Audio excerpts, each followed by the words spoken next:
Welcome to the Bank First Ranger Hour. Super Talk Mississippi 93.7 Spotlight on Northwest Community College. And you can listen to our live stream at supertalknorthms.com. Just click on the link for the Bank First Ranger Hour. Now, here's your host, Gary Darby.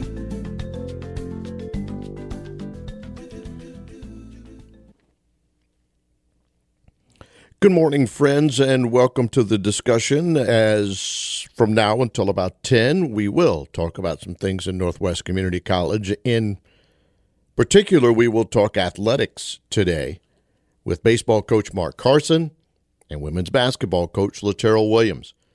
Just two of the sports that put great seasons in the books. They also hit the books as a team and did well in the classroom. We've got a lot of things to talk about in the baseball world and women's basketball, plus other things on today's program, the Bank First Ranger Hour.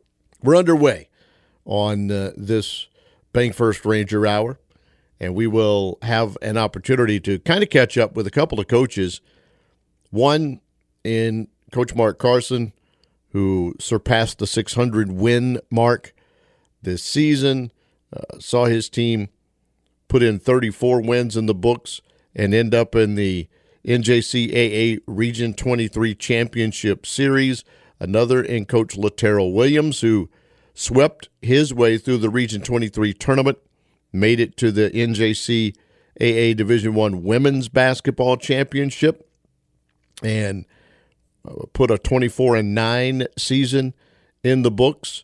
So we'll discuss all of that. Plus, later on, I will update you on what's going on with our rodeo team members. You know, there are three of them: Reagan Chance, Will Collier, Dakota Smith. All have been on the program in various times throughout their career, and they are out in Casper, Wyoming, and all have put themselves in pretty good position to get into a Saturday night championship ride in whatever it is they do. Of course, Reagan Chance, a barrel racer, Will Collier, still steer wrestling, and bull rider Dakota Smith. All, as I mentioned, have done pretty well, moving up the standings a little bit on Tuesday and Wednesday, and have given themselves some opportunities. We will give you some updates on that, plus the other things that we might have going on in and around Northwest Community College, such as a thing like this. Many times we talk about things in education, and we have mentioned this before, that Northwest has done a tremendous job in what they do, being friendly as a friendly military school, right? In other words, they received a silver ranking as military friendly by militaryfriendly.com. It's given to colleges that meet specific criteria, which makes the college friendly to veterans. They've gotten this recognition numerous times, and what they do is they help, obviously, veterans who come back and now trying to get degrees and move forward in what is, a regular life, if possible. And so Northwest was again recognized as a military-friendly school, as they do a lot of work in helping with veterans to take care of their students and their families. Northwest very passionate about that. And so congratulations to Northwest. Again, military-friendly school for 2627. And even so for the spouse and family members. And so congratulations. Northwest doing a great job there as well. We're underway, and next up, we'll make a phone call and talk to the baseball coach, Mark Carson.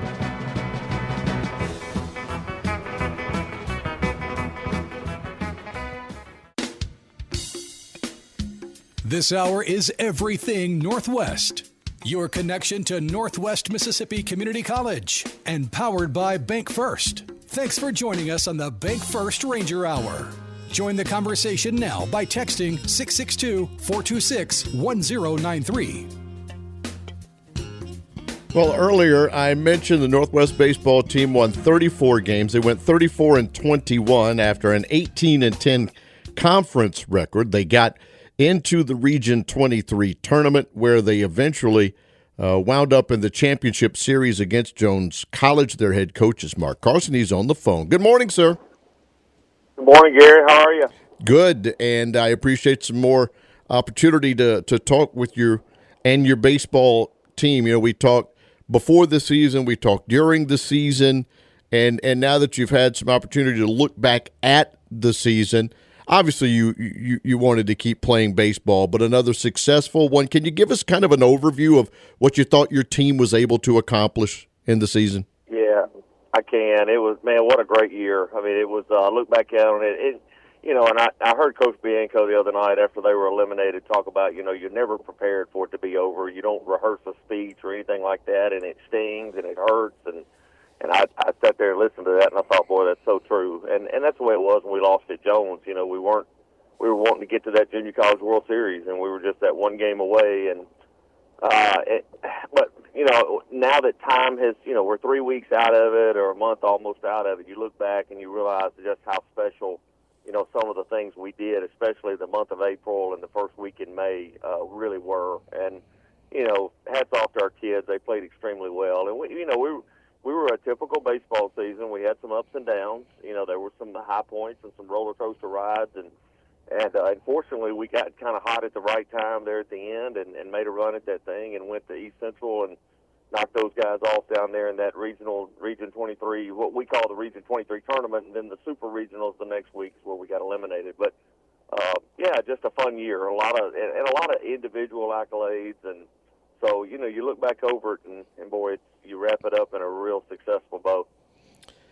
You don't get to keep guys for 3 years, 4 years, or longer, as can happen in some college situations. But older teams do tend to win games. Did you have sophomores that pulled you through to these 34 wins? You know, we had a really good sophomore group.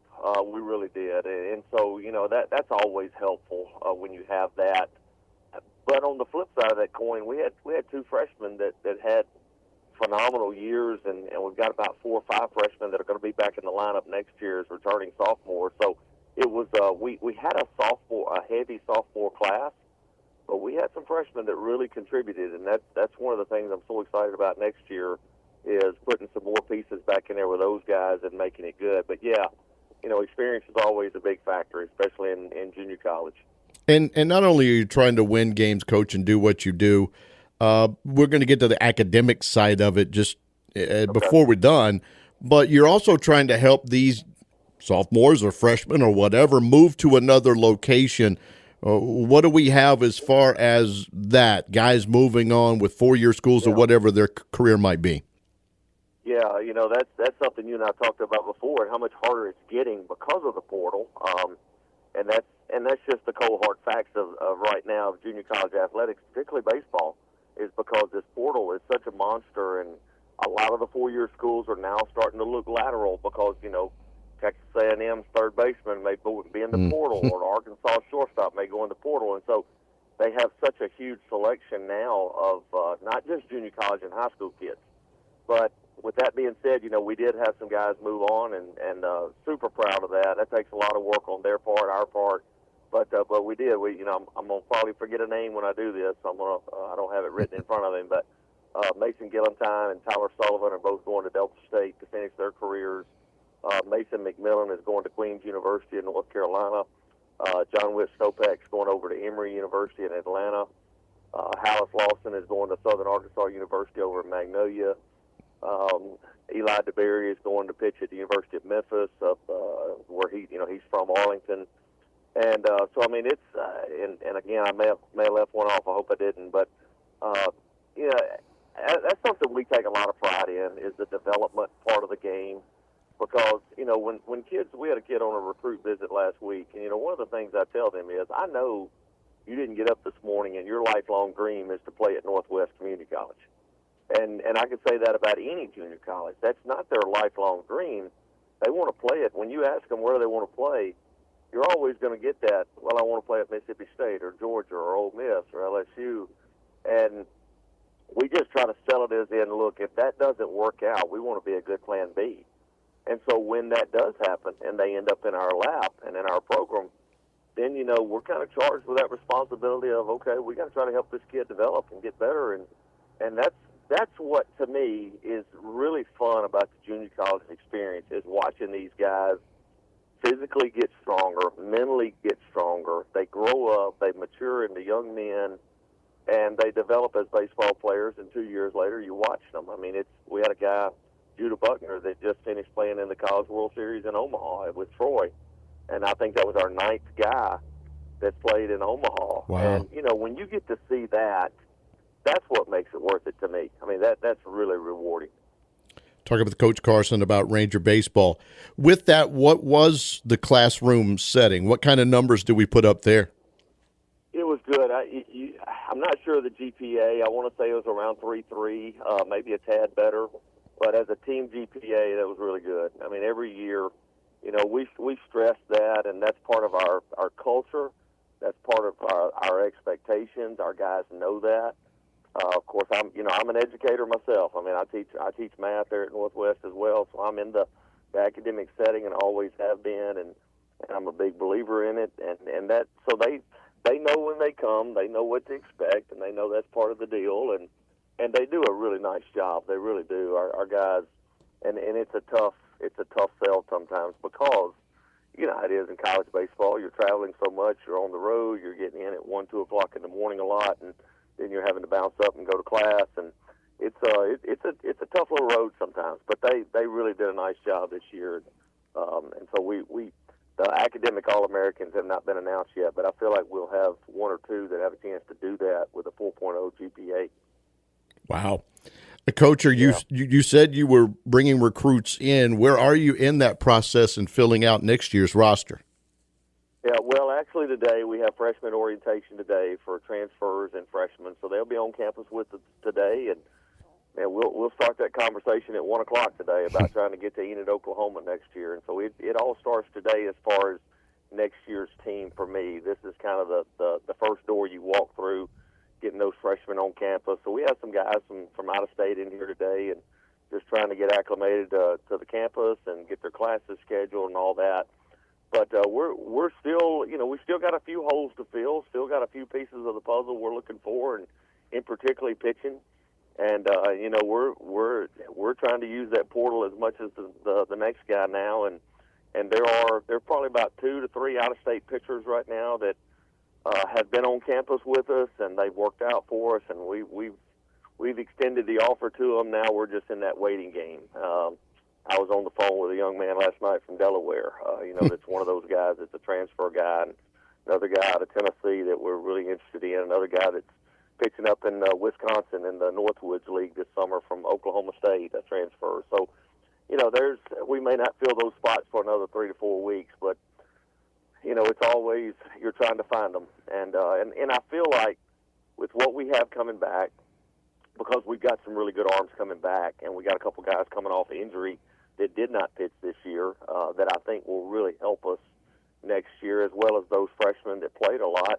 And then there's freshmen that didn't play this year that now is their turn to step up and take a job of a sophomore that left, and, you know, kind of take the ropes and run with it. So when you add that to what we've added with our recruiting class, you know, I like it. I mean, it's a good-looking class. Of course, you got to go do it on the field, but on paper, it looks pretty nice. Last thing, and we'll let you get on and get ready for that day that's coming up, and that is the fact that the area that we live in really recently, and we've always had great baseball players and guys that have gone and gotten into the minor leagues, and some that have made, you know, cups of coffee and done different things. But here, just within the last 2 weeks, Blaze Jordan, who played at DeSoto Central's now a week or so in with the St. Louis Cardinals, and Cooper Pratt, who played at Magnolia Heights, got his chance and is starting at shortstop for the Milwaukee Brewers. Can you just kind of go through a little of that and the talent that is in this area? Yeah, well, you know, Mississippi is just a hotbed of baseball talent. It always has been.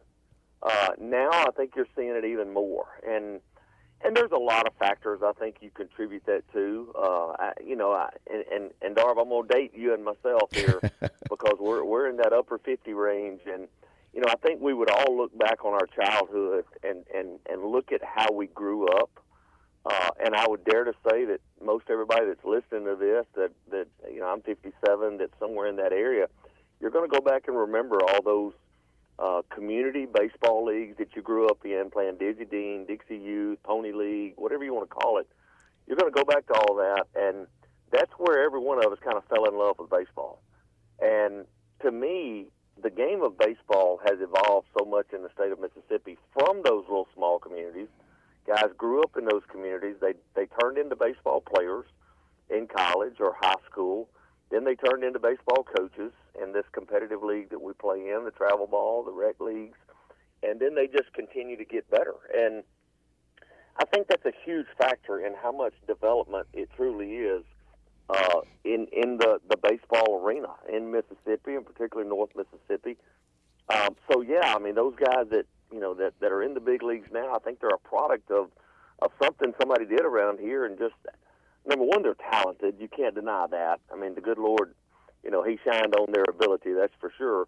But at some point, their development was key in it as well. And, and just in my arena itself, when you look at how far we've come in the junior college league, when you look at facilities and what our administration, particularly here at Northwest, you look at what our administration has done to help us, and you look statewide at what our facilities are like, and then you go to these high schools, and you see what their facilities are like. I mean, it's there's no doubt that the phase of development is good because of that, and I just think those are a lot of factors for that, and I think it's going to keep getting better. I mean, you look at just 2 or 3 weeks ago, we were in the conversation of Ole Miss, Mississippi State, and Southern Miss all being national hosts. Yeah, and that's pretty amazing when you think about it. And then you think about the success of, say, a William Carey, and you look at the success of the junior college. We had 3 teams in the junior college World Series, and we were 1 game away ourselves. So I mean, when you look at all of that, it's pretty amazing. But that talent is here for sure, and I think there's a lot of the factors that develop that. Yeah, to your point, I had on one show where I mentioned every level of baseball, from community college through D3, D2, all the way to Ole Miss making the Worlds. Every level had a World Series participant in the state of Mississippi, and Pearl River won, obviously, the community college world. And so you're right. And it is a lot different than when I wore a Luxahoma uniform and we were playing in Polkville, Arca-Butler, and Strayhorn. You're right. Yeah. Hey, that's the enemies you're talking about now, because I played in Independence. So we grew up in that league, didn't we? That's right. A lot of fun on those nights, without a doubt. All right. No, it's doubt. Always good sharing those memories with you, and I appreciate your time, and we'll get you back before next season. Gary, I look forward to it. Have a great summer, and try to catch your breath a little bit. Same to you, buddy. Thanks. All right, buddy. Thank you. Bye-bye. That's Coach Mark Carson.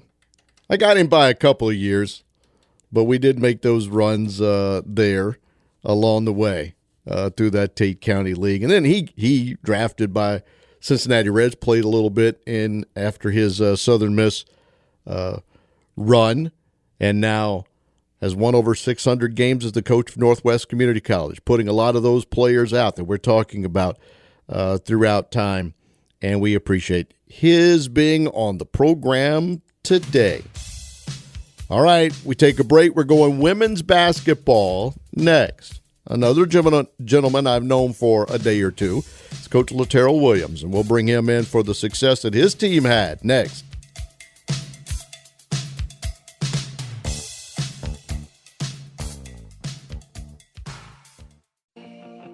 Thanks for listening to the Bank First Ranger Hour, your connection to Northwest Mississippi Community College on Super Talk Mississippi 93.7 and streaming live at supertalknorthms.com. Just click on the link for the Bank First Ranger Hour.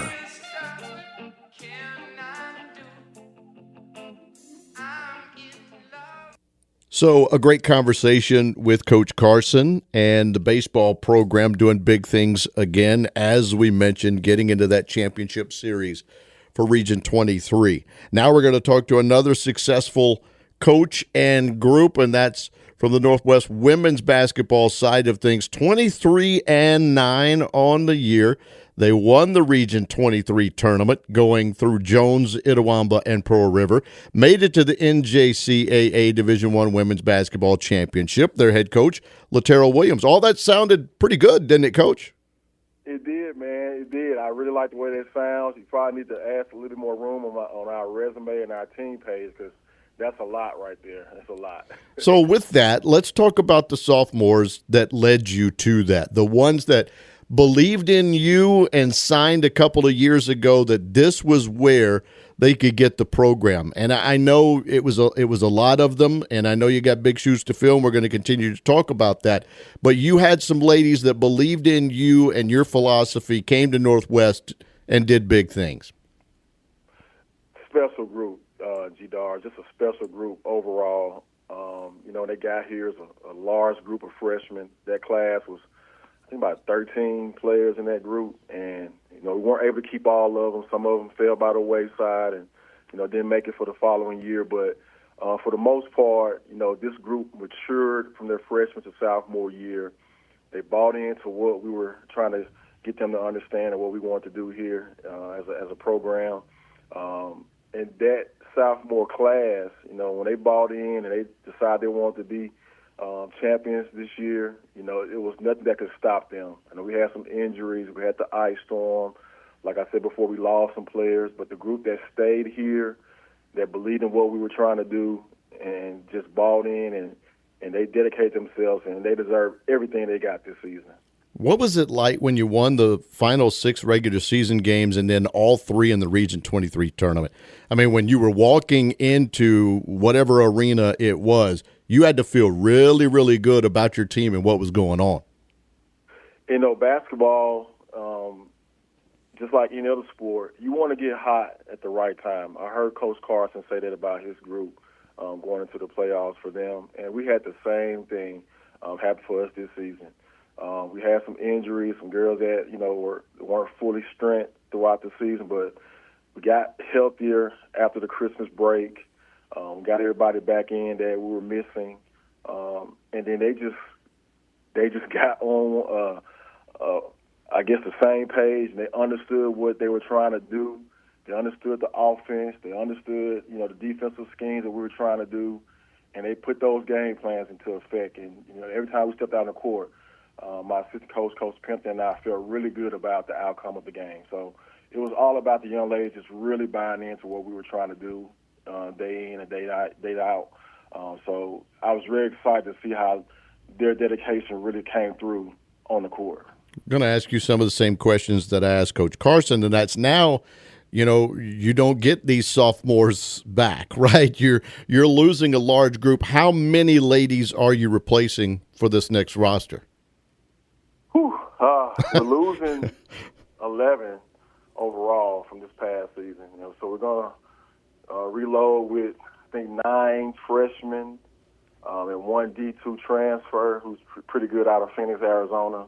And then we got 3 returners, Zoe Metcalf, Destiny Bogan, and Andrea Rio. So, those 3 had gained valuable experience their freshman year. But I'm really excited about this new group coming in. A lot of talented young ladies, very young, but they're very talented. So very similar to the group we just lost this past season. They were very talented coming in. And just a year just got to mature and get everybody on the same page and get everybody caught up to speed what we're trying to do here.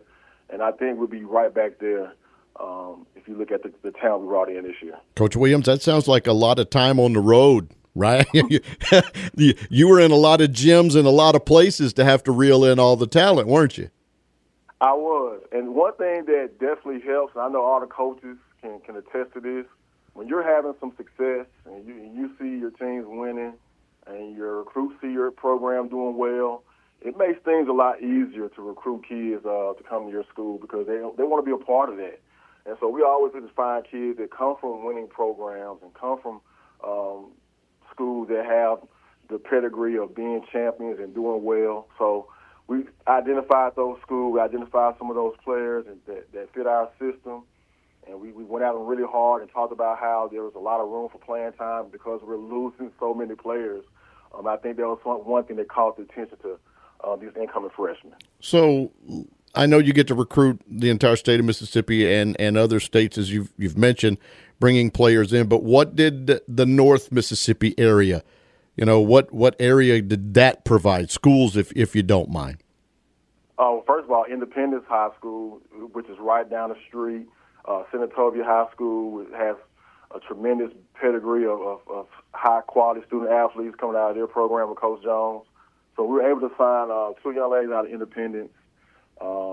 We got a returner, a Destiny Bogan from Senatobia. So we really try to zone in on our Northwest region. I really want to have a true Northwest program. We try to identify kids within our 11 school districts, the Memphis area, East Arkansas, and just try to get those kids that are in our region to stay close to home. It generates a nice fan base we have. It generates some excitement that fans want to come out and see their local kids perform at this level. What about the classroom? Tell us how your group did there. 3.16.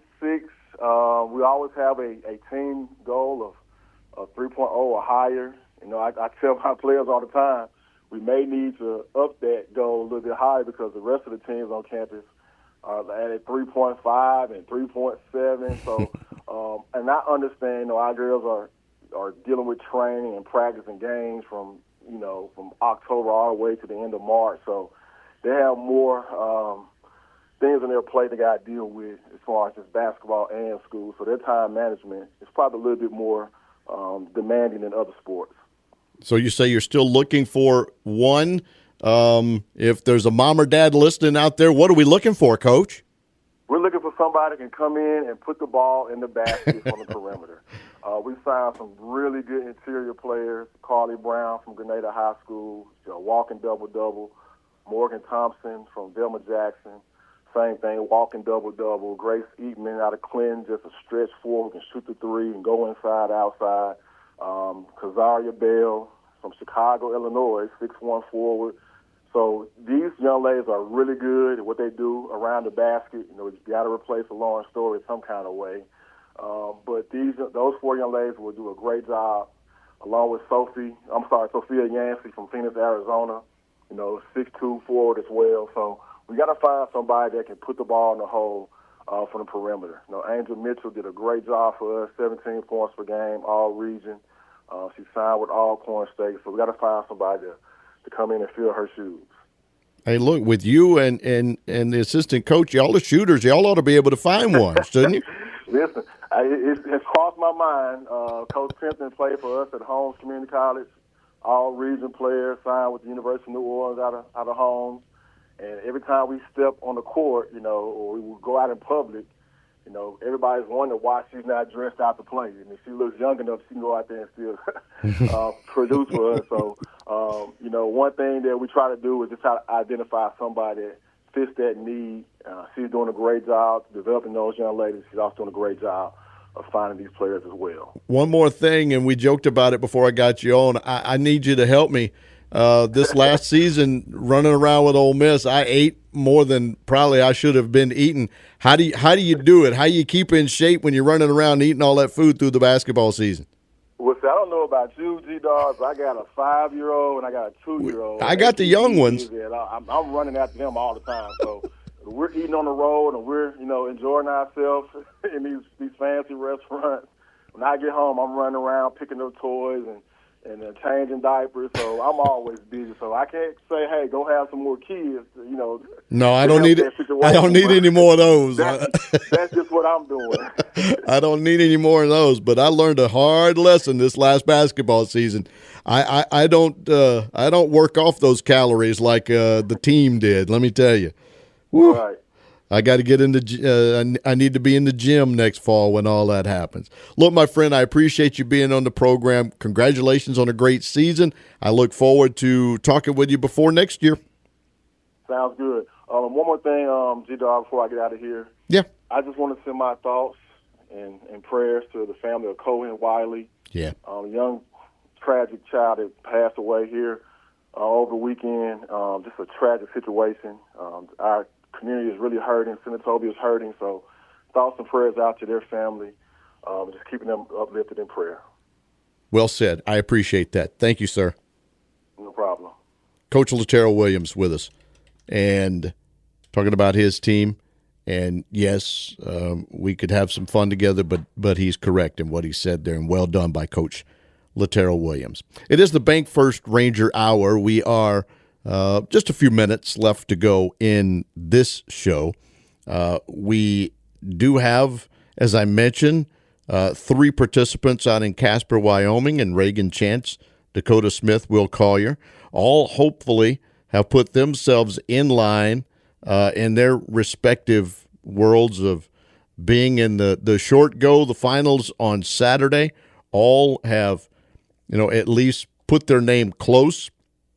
When you look with Reagan Chance and the barrel racing and all the goes so far, in Go 3, she found herself tied, or actually in 5th, with the 5th fastest time there. So she has put herself there in the bull riding situation.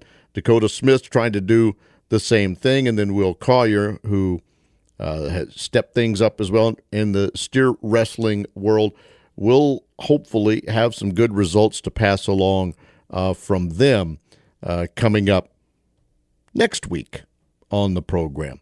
And if you don't have your tickets to the Heindl Center for the Performing Arts upcoming season, go to that website, take a look.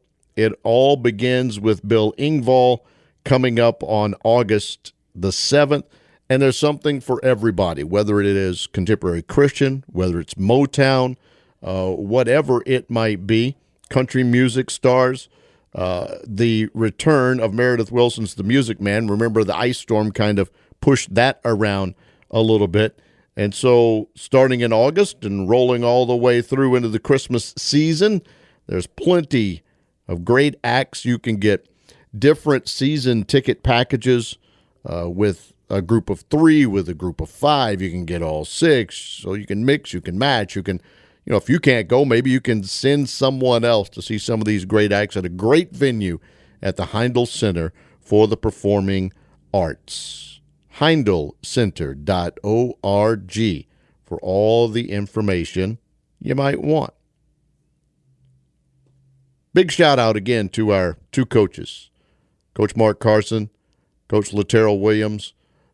Plenty of great on-the-field stuff from both of their teams and the entire Northwest Athletic Department. Really had a good 25-26.